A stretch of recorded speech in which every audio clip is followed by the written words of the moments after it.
Welcome to the Business Strategist, the show that gives business owners and entrepreneurs game-changing business strategies that can be used in scaling and transforming a business. Sharing deep dive conversations with industry experts, thought leaders and clients, facing real challenges and uphill struggles. Brought to you by Business Strategist, former elite athlete, international speaker, and best-selling author, Adam Strong.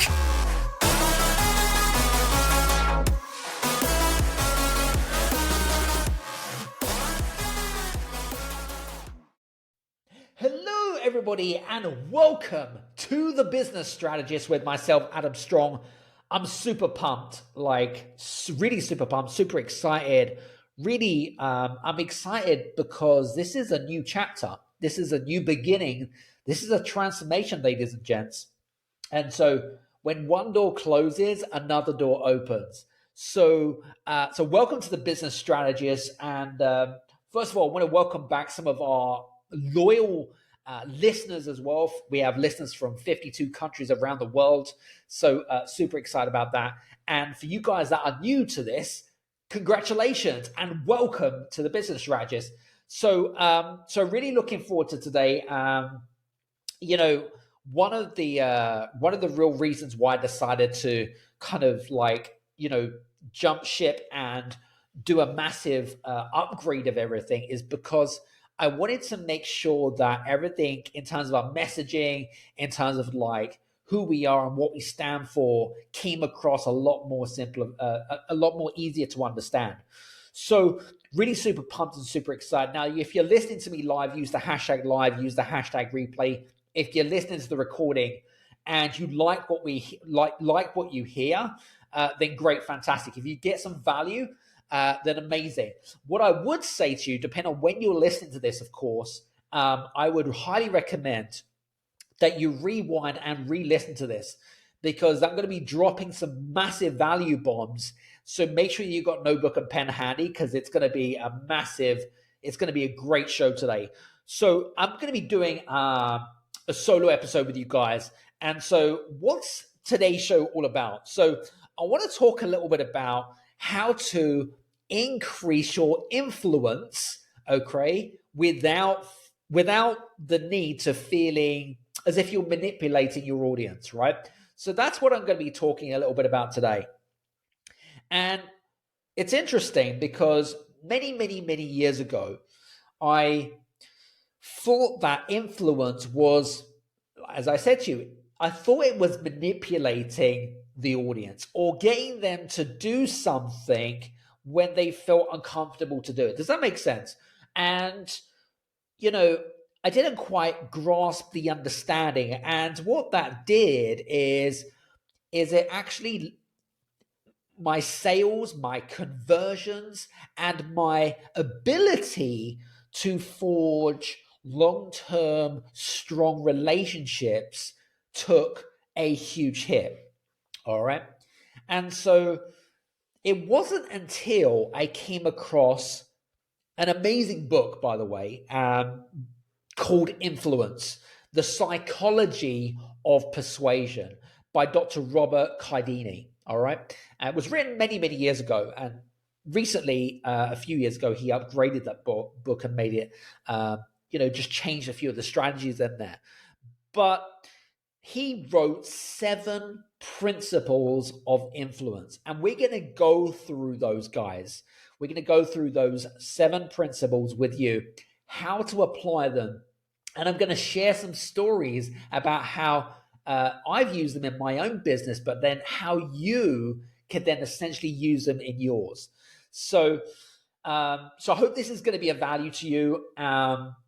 So let's get straight into it because it's a great book, by the way. If you haven't already purchased it as I'm speaking to you, go over to Amazon, Waterstones, Barnes & Noble, wherever it is. Dr. Robert Cialdini, Influence, the Psychology of Persuasion. You may or may have not already read it. If you have already read it, I recommend that you go back and reread it because there's so many great golden gems in that book. There really is. And the great thing about the principles is that they all are scientifically proven to work, which is amazing, right? So Let's talk about the 7 principles. Okay, so the first principle that Robert had put into his book is the principle of reciprocity. So I can't even say it. Oh my God, reciprocity. Okay, so reciprocation, effectively. All right. Now, what does that mean? Okay, if you give value to somebody, all right, if you give value to somebody, or you go out of your way to help someone achieve their goals, dreams, objectives, whatever it is that they're trying to achieve, okay, that person, okay, or organization or business or whatever it is, they're going to feel indebted to you. It's not that they feel guilty, that they just feel indebted to you. They feel like they owe you a favor, okay? And this is where the first principle kicks in. And I want to share a quick story, if I may. So many years ago, I had a conversation where I was reached out by a lady, and she won't mind me mentioning her name. Her name was Camelita, okay? Camelita was running a VIP exclusive dinner event for entrepreneurs and leaders at the Ritz in London. Okay, so really high profile, very high profile, very exclusive. There was limited numbers, and she was running an event. All right, and she asked me. We got on the call to explore collaboration because that's what I'm about. I'd love to collaborate with people. Okay, so she told me what her focus was, and I had some ideas. And she wanted to obviously increase the amount of people that attended that event. All right. And even though there was only, I think there was only around 20 spots left, 20 spots available anyway. Okay.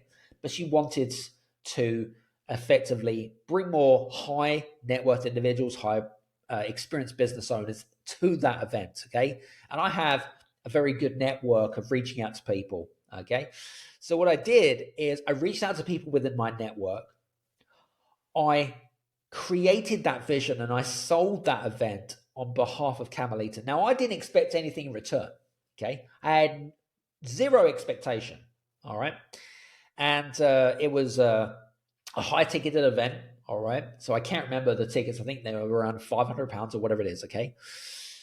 And I didn't expect anything in return.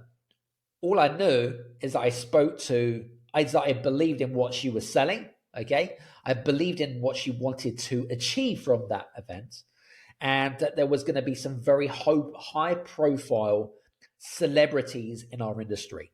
Okay. And so I think I had like 5 or 6 people that came along to the event, people within my network that I felt really would have some benefit from attending. And they attended. They paid for the event and they attended. Okay. And during the event, so there was a few celebrities within that event that attended that event, okay? One of those celebrities was a lady called Sharon Lechter. Now, Sharon is the co-author of the Rich Dad, Poor Dad books. I think there are 27 in total. She was a #1 best-selling author for 27 different books. She was also the former CEO of the Rich Dad, Poor Dad organization with Robert Kiyosaki. And so she was so impressed. So Camelita then introduced me to Sharon. She was so impressed. And Sharon sat down with me and she says, I'm so impressed with the way that you helped one of my students, one of my clients, help them achieve their goals. What can I do for you? Okay. She felt indebted to repay me a favor, even though I didn't expect it, right? And so I told her that I was writing a book at the time, which I was, okay? And I would love it if she would read the book and be able to provide a foreword to that book and a testimonial for me. And she said, without a doubt, 100%. And so that was kind of how I was able to use celebrity endorsement, because she is a bit of a celebrity, she's got real social proof in the financial literacy industry.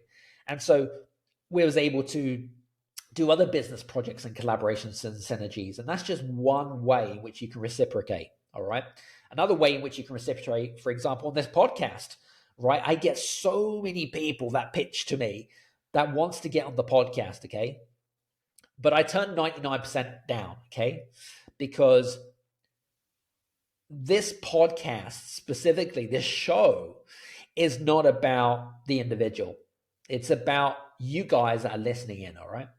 So in terms of reciprocation, what I do is we create a collaboration. So sometimes one person comes on to here and offers some value to you guys that are listening in, and vice versa. I go on as a guest to their show and offer some value to their audience. So that's a really great way to reciprocate and provide value. So what can you do, God? What can you guys do to reciprocate and add value to others without the need for expectation? Okay, all right. And what can you do? What sort of activities can you do that would help elevate your influence? So that's principle number one. Principle number two is commitment. All right. So commitment, what does that actually mean in a nutshell, right? So organizations, businesses, business leaders want commitment from their audience. Okay. So from their audience. Now, if for example, I was, say, a restaurant, okay? And I was opening a new restaurant, okay? And on my website, I offered a coupon code, okay, which gave them, say, I don't know, 20% off on Wednesday nights, for example, okay? And I put my details in, my email address, that's my currency, okay? All right, I'm now committed, okay? So I'm committed. But in order to get me over the line, it might not be the coupon code that draws me across the line. It might be that you need to consistently help them to remember who you are, okay? So what does that actually mean? All right. So the more that you consistently show it, the more that you consistently educate, the more that you consistently inspire people, the more that they remember you, okay? And when the time's right, they'll commit to you. They'll become a customer. They'll become a client. They'll purchase a product, whatever it might be. But they will come over. They will effectively cross the line on their own terms. So that's commitment. So one of the ways in, for example, you may have a newsletter on your website, for example, okay? And I may sign up to that newsletter because I found an article that you wrote was very interesting, okay? You've then got to continue to feed regular content to me that effectively creates a memory, okay? It creates a memory, and I'm going to think of you every time I suffer from, say, for example, I suffered from a particular problem. Say I wanted to increase productivity, and I knew that you wrote a great article about productivity, okay? Then I'm going to be interested in learning more about you as an individual and how we align in terms of our core values. But, consistent content all the time is going to help me to get across the line. So that's principle number two about how you can increase your influence. Principle number three is social proof. Now, social proof, so important. Now, I want to give you an example here because here is a really important, so I do a lot of work with people in the professional services. Now, I use an analogy of an accountant. Now, most people that are listening to you guys, most of us know an accountant, all right, or multiple accountants, okay, because it's one of those professions that it feels like so many people are an accountant, right? Now, say for example, I was in the industry of wanting to engage in an accountant. I need an accountancy service, right? And I draw up a short list, and I got down to the final two. Now, within the final two people, those two accountants had exactly the same experience and exactly the same qualifications, except one of them had written testimonials, one of them had video testimonials, one of them had testimonials on Google reviews. Now, which accountant would you choose? Would you choose the accountant that had zero social proof, or would you choose the accountant that had lots of social proof? The choice is obvious, right? So you choose the accountant which has lots of social proof because other people are sharing their experiences. Other people are selling you, right? So So one of the ways in which you can increase your influence is, for example, if you're using LinkedIn as a great example, there's a great place there where you can write testimonials, get your clients to write testimonials. Now, if you have an e-commerce website, or if you are effectively on you're running a business, and you may be on Google, for example, and you've got Google reviews, okay? It's social proof, all right? So it's real good social proof. So I want you to think about how can you enhance your social proof and position yourself, which gives confidence to the buyer or the audience, all right? So what could you do, all right? So I want to just kind of give you some ideas and some analogies around. So that's principle number 3, which is social proof. Principle number 4, it's called authority, okay? So generally people that have what's called positions of authority are generally seen automatically as more trustworthy, all right? So if you are the CEO of a company, right? Or maybe you are a keynote speaker, all right? So if you are an entrepreneur or leader, okay, and you want to elevate your brand, okay, using public speaking is going to help increase your authority in your industry, all right? And again, if you're seen as a speaker, you're seen as your position automatically is more trustworthy, have more knowledge than most people, and you stand out from the crowd. All right. So I was going to say to you, if you want to look at increasing your authority, look at public speaking as an option to be able to do that. All right. You don't have to have positions of the CEO or the founder or whatever it is. You don't have to have that, because sometimes it's not enough. Okay. But having a position of authority is going to sway and influence the behaviors of your audience if you have a position of authority. So that's principle number 4. Principle number 5 is what I call likability, right? Now, you've probably heard of this analogy, okay, that people do business with people that they like, know, and trust. You've heard of that, right?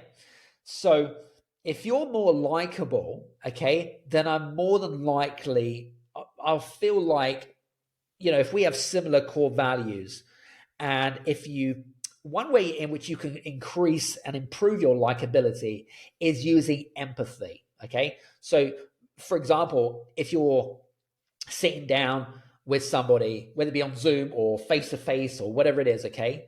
And say, for example, you're on a discovery call, all right? And you're working through potential prospects' challenges, should we say, okay? Now, if they maybe they come up with some sales objections or whatever it is, okay, and you're using empathy and you're sharing your own story, and they feel that they can relate to you, so there's this relatability, then they're more than likely to be influenced and swayed. You're then going to use your powers of influence using that likability. The other things that you can also do to increase your likability is things like celebrity endorsements, power of recommendation. So word of mouth marketing is another great way to increase likability in terms of the principle. So I remember not that long ago, actually, a few years ago before the pandemic, I was able to speak on the stage of the likes of John Travolta and Vanilla Ice and 50 Cent. Okay, so those are celebrity. No, they're not celebrity endorsements as such, but I've had the privilege to be on the same stages as those individuals. What that does is, again, it increases likability. All right, so that's principle number 5. Principle number 6, all right, is called scarcity. All right. Now, I use this analogy of if there is a short supply of something, it makes it more, there is more increased demand for something. All right. Now, I don't know if you remember, but there was a energy drink that came out. Now I'm just trying to think what the name of the energy drink that came out in 2023, and it came out, and it was from the music group. Just trying to think what it was called, but it was sold in places like Walmart and Asda, and the prices were elevated, but there was this big buzz because they had. But the reason why they was able to charge premium prices is because they had a limited supply of them. All right, so another really great example actually is that we are looking to launch one of our business masterminds called the Game Changers Inner Circle. And it's mainly for experienced business owners in the professional services industry that want to scale up and make an impact to create a long-term legacy. All right. And as part of our cohort, we have started what we call a waiting list. We only offer a maximum of 8 to 10 spaces per cohort. All right. So it's quality over quantity as such. All right. So scarcity, right? Limited numbers, right? What can you offer in terms of like limited numbers? All right. What's that sense of urgency without it coming across too douchey? All right. So, there's a way in which you can promote something, right, without it feeling unethical. And, it's all about making sure that you're leading with integrity and honesty. Okay. So if you are genuinely only wanting to work with, I don't know, say 40 people a year, okay, and you have 4 cohorts, for example, per year of people that can work with you and your team. Okay. So it's the same. It doesn't matter what business you're in, whether it be accountancy, a financial advisory, or whatever it might be. It doesn't really matter what industry you're in. Okay. Normally there is a ceiling to how many people that you would want to work with. Okay. So whether it be a program, whether it be a course, or whatever it might be, okay, what exclusivity, okay, and what things could you do to help create that scarcity that creates that sense of urgency? All right. So that's principle number 6, and principle number 7 is called unity. All right. Now, let me give you an example of unity, okay, and how it is applied, okay? Unity effectively is a bit like a tribe or a community, for example. So I don't know if you've ever been part of, or you may already still be part of, or maybe you already host a Facebook group, for example, and normally that's led by someone that's got a vision or whatever it might be, and they've got this unity. They all share the same vision. Okay, so they're all kind of working in synergy and collaboration. They may be sharing insights or information. So it could be a mum's group, for example, right? I'm part of various Facebook groups, whether it be my local, like Windsor Parents, for example, or it could be, for example, a specific Facebook group for podcasters. It could be a specific Facebook group for it could be an entrepreneurial business group, for example, or whatever it might be. So in terms of unity, how do people kind of glue together? All right. So where's that gluing effect, should we say, that synergy, that commonality? What can you do? So, for example, you could create a Facebook group. You could create a WhatsApp group. All right. So what are you doing to communicate and connect with your audience? All right. So they're able to build up, again, this kind of unity, but also this likability. So you're kind of killing 2 birds with 1 stone. Does that make sense? So I hope this is kind of giving you guys some ideas. So in summary, let's just quickly go over those 7 principles again. So I talked about number 1, the principle of reciprocity. Okay, so reciprocation. Okay, so that is principle number 1. Principle number 2 is commitment. So principle number 3 is social proof. Principle number 4 is authority. Principle number 5 is likability. Principle number 6 is scarcity. And principle number 7 is unity. All right. So I hope this has given you some ideas about how you can increase your persuasion, your influence, all right? And also long-term relationships, okay? Because ultimately, you know, when people come and discover you, people aren't going to spend large amounts of money instantaneously. You've got to develop a relationship with that individual. All right. So that's what I wanted to kind of put across as well. So I hope that has given you some insights about today's episode and show.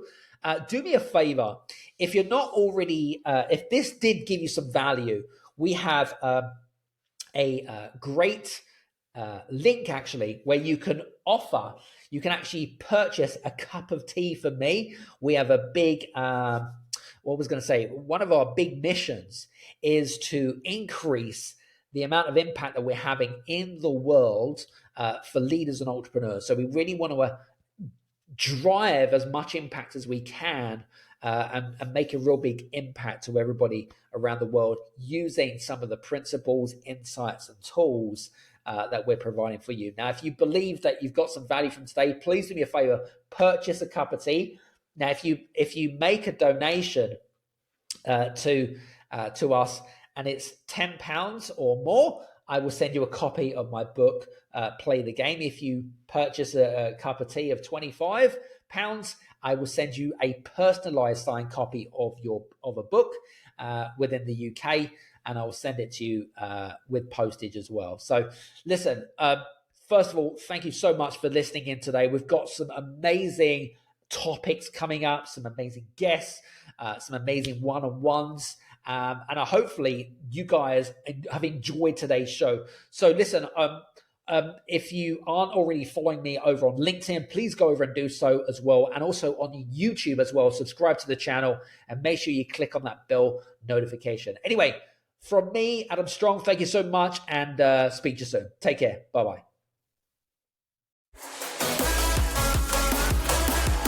Thanks for listening to The Business Strategist with Adam Strong. Follow Adam on LinkedIn, YouTube, and adamstrong.net. Leave a review on Apple or Spotify.